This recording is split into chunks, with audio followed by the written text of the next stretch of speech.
जय माँ काली, जय माँ काल का घरेलू उपाय में आपका बहुत बहुत स्वागत है। आज फिर से मैं आपके सामने आई हूँ एक छोटी सी जानकारी के साथ में।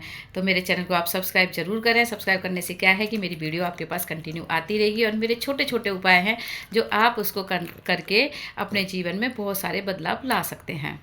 तो आज किस जानकारी के साथ में है? आज जानकारी है, आपने देखा होगा कि भगवान को हर कोई मानते हैं, पूजा हर कोई करता है, कोई ज़्यादा करता है, कोई कम करता है। लेकिन जो सीधे स्वभाव, जो सरल व्यक्ति होते हैं ना, भगवान उनकी पूजा बहुत ही मन से स्वीकार करते हैं। जिनको नहीं पता होता, देखिए एक तो हमें जानकारी है, नॉलेज है और फिर भी हम नहीं कर रहे हैं, तो वो तो एक अलग ही चीज़ हो जाती है। लेकिन हमें पता ही नहीं है और अगर किसी ने हमसे बोला कि आप शिवलिंग पे एक लोटा जल चढ़ा दीजिए, उससे आपका बेड़ा पार हो जाएगा। अब किसी ने बताया, लेकिन उस व्यक्ति को नहीं पता कि उससे क्या होगा, लेकिन वो सोचता है कि मेरे सारे दुख इसी से कट जाएंगे, तो वो कंटिन्यू लगातार वो शिवलिंग पे जल चढ़ाता चला जाता है। लेकिन धीरे धीरे देखना, आप कितने भी ज्ञानी हो, आपको शायद भगवान के दर्शन नहीं होंगे, लेकिन उस व्यक्ति को भगवान के दर्शन हो जाएंगे और उसके सारे काम बनते चले जाएंगे, क्योंकि उसके मन में भक्ति तो है लेकिन उसको ज्ञान नहीं है। तो इसलिए निस्वार्थ भक्ति भगवान को, मतलब निस्वार्थ जो भक्ति होती है उससे भगवान खुश होते हैं, वो भगवान को बहुत पसंद होती है। इसी के विशेष पे मैं तुम्हें एक कहानी सुनाती हूँ छोटी सी। देखिए एक बार क्या होता है कि एक 4 भाई होते हैं और चारों भाई जो होते हैं उसमें से जो 3 भाई होते हैं वो तो बहुत सारी मेहनत मजदूरी करते हैं, अपनी खेती बाड़ी करते हैं और अपने घर का खर्चा चलाते हैं। लेकिन जो सबसे छोटा भाई होता है उसका क्या है कि तीनों जो भाई होते हैं वो तो सोच लेते हैं कि चलो छोटा भाई है कोई बात नहीं, लेकिन जो भाभियाँ होती हैं वो उसको बहुत सारे ताने कसती हैं कि बैठा बैठा खाता रहता है। अच्छा वो खाता भी बहुत था, बहुत खाना खाता था, इतना बड़ा उसका पेट था, बहुत खाना खाता था। जब देखो तब उसको भूख ही लगी रहती थी, क्योंकि काम तो कुछ था ही नहीं।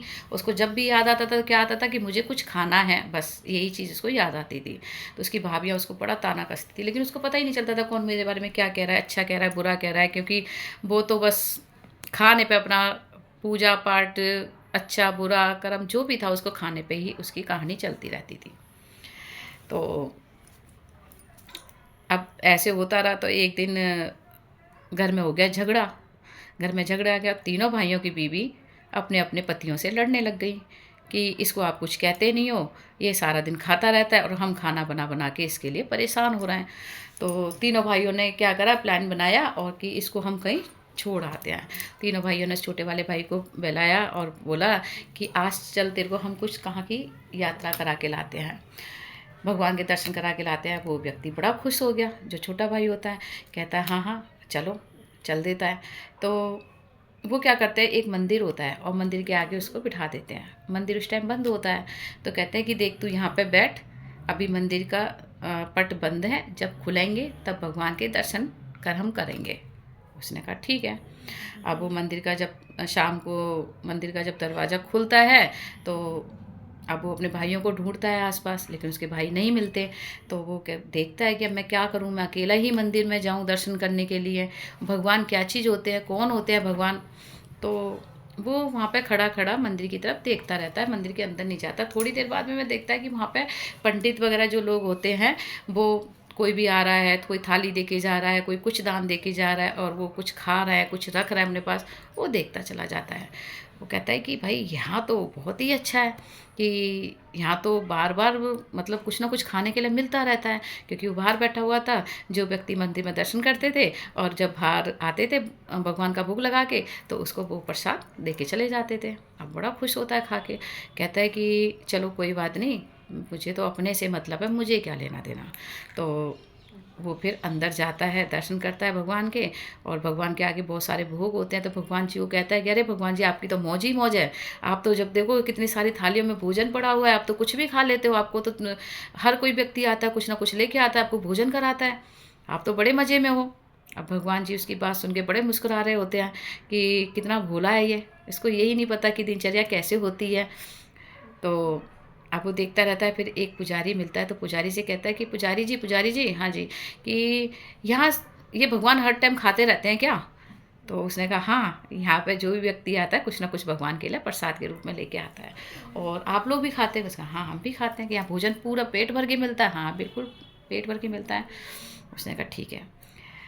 तो कहता है कि आपने जो मेरे से काम कराना है मैं वो कर लूँगा, लेकिन मुझे भोजन चाहिए। तो पुजारी ने कहा ठीक है, यहाँ काम तो कुछ है नहीं भाई, भगवान की सेवा करते रहो और अपना भोजन पाते रहो। उसने कहा ठीक है।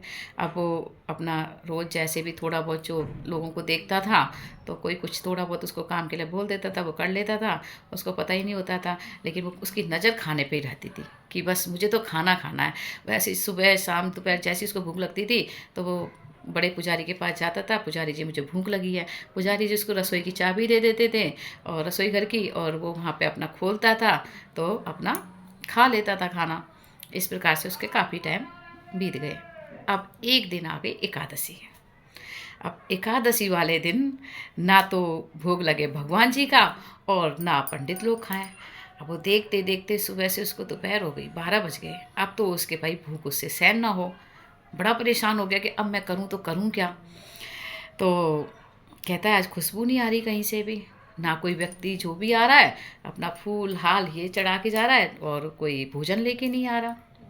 अब उसे नहीं रहा गया, वो पुजारी के पास गया, पुजारी जी कि हाँ, कि आज भगवान भोजन क्यों नहीं कर रहे, और कोई भी क्यों नहीं कर रहा, और कोई भी भोजन लेके आ क्यों नहीं रहा, प्रसाद क्यों नहीं लेके आ रहा।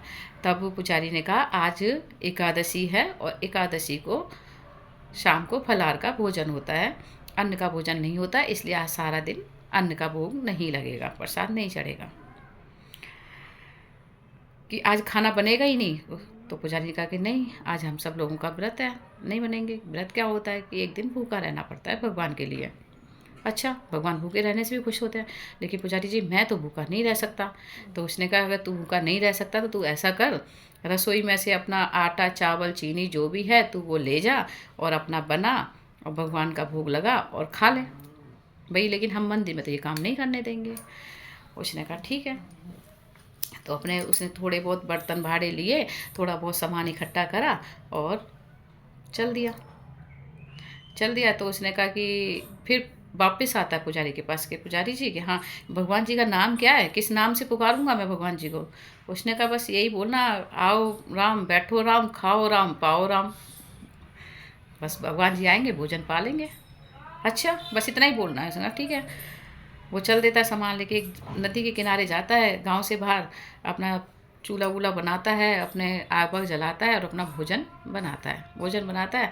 अब वो बैठा बना बुनू के बैठ जाता है एक थाली में लगा के, आओ राम, बैठो राम, पाओ राम, खाओ राम।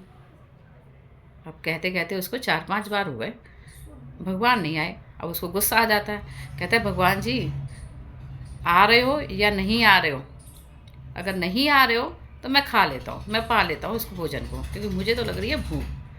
अब भगवान जी उसका भोलापन देख के उसने कहा कि भाई अगर इसने खा लिया तो ये तो झुकेगा नहीं, लेकिन हमें झुकना पड़ेगा, फिर तो हर कोई यही काम करेगा भाई, इसको दिखाना तो पड़ेगा कि भगवान होते हैं।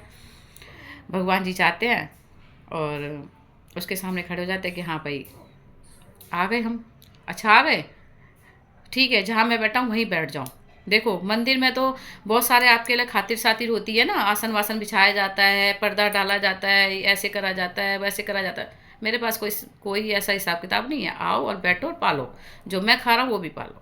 अब उसने कच्चे पक्के अपना खाना पीना बनाया हुआ था, तो उसने कहा पहले आप खाओ। तो कहता है नहीं, मेरे गुरुजी ने बोला है पहले आप खाओ।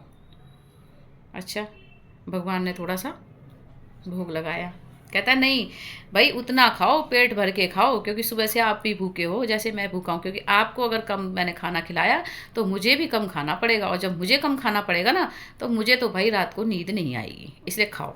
अब तो उसने भगवान जी को ठूस ठूस के खिला दिया खाना, भोले व्यक्ति ने। भगवान जी का तो पेट ये गया, कहते हैं भाई आज कौन से भक्त के उसमें आ गया, लेकिन भक्ति इतनी श्रद्धा थी मन में कि भगवान भी उनके आगे झुकना पड़ा। भोजन पापू के वो भगवान जी अच्छा हम जा रहे हैं, तुम भी जाओ अपने घर पे, चले गए। दूसरे दिन फिर वहाँ पे जैसे भोजन बन रहा था तो उसने कहा कि भाई मुझे तो सामान दे दो, तो मैं तो अपना नदी नदी के किनारे ही बैठ के बनाऊँगा। तो पुजारी ने कहा ऐसा क्यों? अरे पुजारी जी, यहाँ तो भगवान आते नहीं है ना, आपका जैसे खाना रखा रहता है ना वैसे ही आप वापस ले जाते हो, आप इतने अटरम सटरम करते हो, और मेरा तो वहाँ पे इंतज़ार कर रहे होंगे, भगवान जी आएंगे तो उनको खिलाना है, फिर मैं खाऊंगा। और वो मेरे दोस्त बन गए, बहुत अच्छा लगा उनके साथ में खाना खा के। पुजारी जी ने कहा कि ये तो बड़ा बुद्धू है, कहीं भगवान भोग लगाने के लिए आते हैं?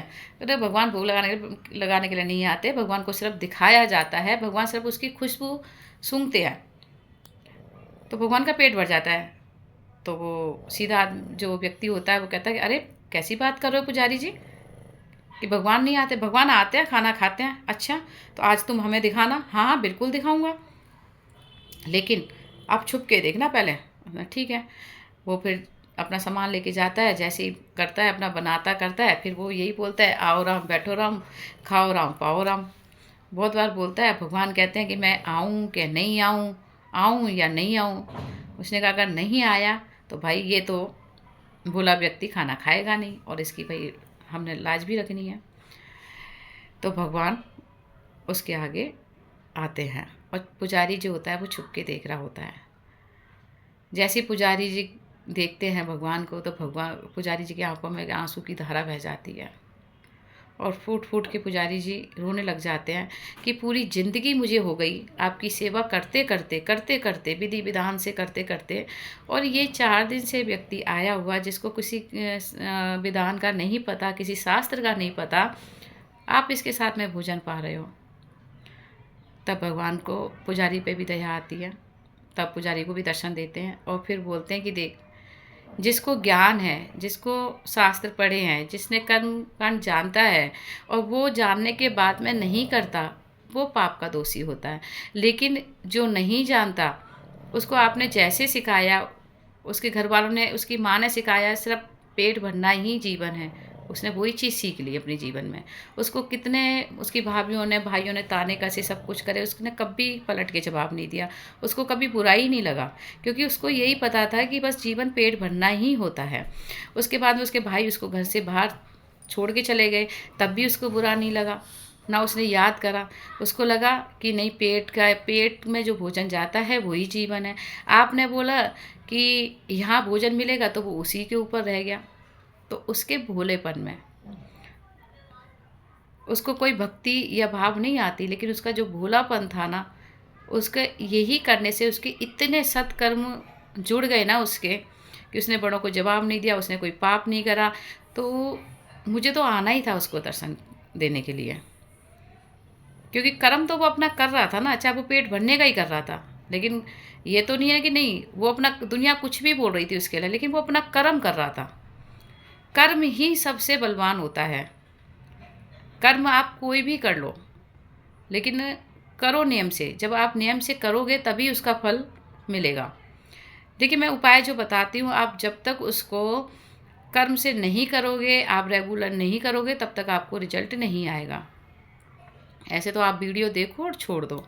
अगर आप परेशान हो किसी वजह से, तो देखो परेशानी का हल आपको ही निकालना पड़ेगा, ना कि कोई और निकालेगा। और उसके लिए आपको थोड़ी सी मेहनत करनी पड़ेगी, आपको अपना कर्म करना पड़ेगा, तभी ही आप उस परेशानी से निकल सकते हो। तो मेरी बात पे आप ध्यान ज़रूर देना। कोई भी उपाय आप मन से करके ज़रूर देखिए। जब तक आप मन से करके नहीं देखेंगे तब तक आपको उसका रिजल्ट नहीं मिलेगा। आप करते चले जाइए, करते चले जाइए, एक ना एक दिन देखना आपका भाग्य ज़रूर जगेगा। आपकी जो मनोकामना वो पूरी ज़रूर होगी, ये मेरा अटूट विश्वास है। इसी के साथ में जय माँ काली, जय माँ कालका। और जो लोग मेरे चैनल से नए जुड़े हैं उनके लिए बहुत बहुत धन्यवाद। और मेरे चैनल को ऐसे ही आप लाइक, शेयर और सब्सक्राइब ज़रूर करें, क्योंकि आपके सब्सक्राइब करने से या आपके शेयर करने से 4 बंदों का और भला हो जाए, तो इससे भी और, इससे अच्छी और कोई बात हो ही नहीं सकती। जय माँ काली।